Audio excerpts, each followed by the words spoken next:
अस्सलामुअलैकुम। उम्मीद है आप सब ठीक होंगे।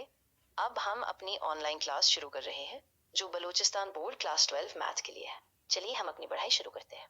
तो हम आज कुछ ज़रूरी कॉन्सेप्ट्स पर ध्यान देंगे जिनमें कि हम एक्सप्लेनेशन और डिफरेंशिएशन दोनों करेंगे ताकि जब हम असली चैप्टर शुरू करें तो आपको समझ में आसानी हो। चलिए पहले बेसिक डेफिनेशन से शुरू करते हैं। तो हम शुरुआत में डिफरेंशिएशन का इंट्रोडक्शन ही देखेंगे। हम समझेंगे कि डिफरेंशिएशन क्या होता है, क्यों ज़रूरी है और इसके ज़रूरी कॉन्सेप्ट्स क्या हैं। डिफरेंशिएशन एक प्रोसेस है जिसमें हम फंक्शन का डेरिवेटिव फाइंड करते हैं। ये दिखाता है कि जब इनपुट बदलता है तो फंक्शन कैसे बदलता है, यानी चेंज को डिटेक्ट करने का तरीका है।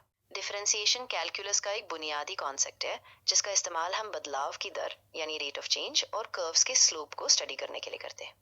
तो अब हम इंडिपेंडेंट और डिपेंडेंट वेरिएबल्स को समझेंगे। इंडिपेंडेंट वेरिएबल वो होता है जो खुद से बदलता है और डिपेंडेंट वेरिएबल वही होता है जो इंडिपेंडेंट वेरिएबल पर डिपेंड करता है, यानी उसका मान उसी पर डिपेंड करता है। तो अब हम रेट ऑफ चेंज के कॉन्सेप्ट को देखेंगे जो ये बताता है कि किसी भी क्वांटिटी में टाइम के साथ कितना बदलाव आ रहा है।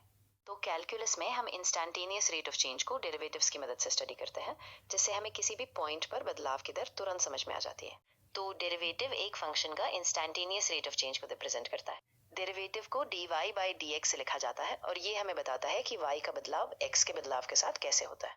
डेरिवेटिव ऑफ कोफिशिएंट एक फंक्शन का दूसरा नाम है जो ये बताता है कि फंक्शन का मान एक छोटे बदलाव के लिए कितना बदलता है x में। अगर y बराबर f ऑफ x है तो derivative coefficient f dot x के बराबर होता है।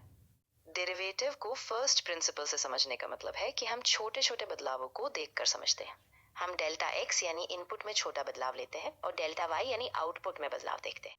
ये तरीका ही डिफरेंशिएशन फ्रॉम फर्स्ट प्रिंसिपल्स कहा जाता है। तो थ्योरम्स ऑन डिफरेंशिएशन देखते हैं।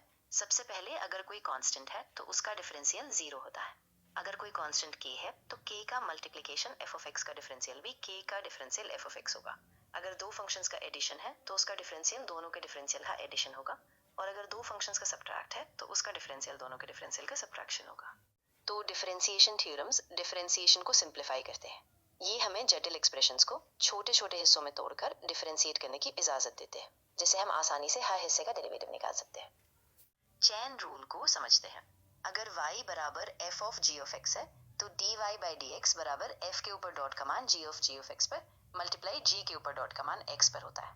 चेन रूल का इस्तेमाल तब करते हैं जब एक फंक्शन किसी दूसरे फंक्शन के अंदर होता है, ताकि हम पूरी तरह से बदलते इनपुट के हिसाब से बदलाव को निकाल सकें।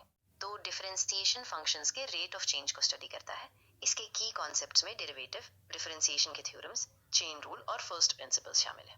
ये टूल्स हमें गणितीय फंक्शंस और रियल वर्ल्ड प्रॉब्लम्स को एनालाइज करने में मदद करते हैं। मुझे उम्मीद है कि आपको सब समझ आ गया होगा। अगर कोई कॉन्सेप्ट में प्रॉब्लम हो तो ज़रूर पूछिए। मैं कोशिश करूंगी कि इसे और आसान तरीके से समझा सकूं ताकि आपको पूरा कॉन्फिडेंस आए। ऑलराइट स्टूडेंट्स, ये था हमारा आज का लेसन। मुझे उम्मीद है कि आपको सब कुछ क्लियर हो गया होगा और आपने अच्छी प्रैक्टिस की होगी। अगर आपको कोई भी सवाल है या कोई पॉइंट समझ नहीं आया तो ज़रूर कमेंट्स में पूछिए।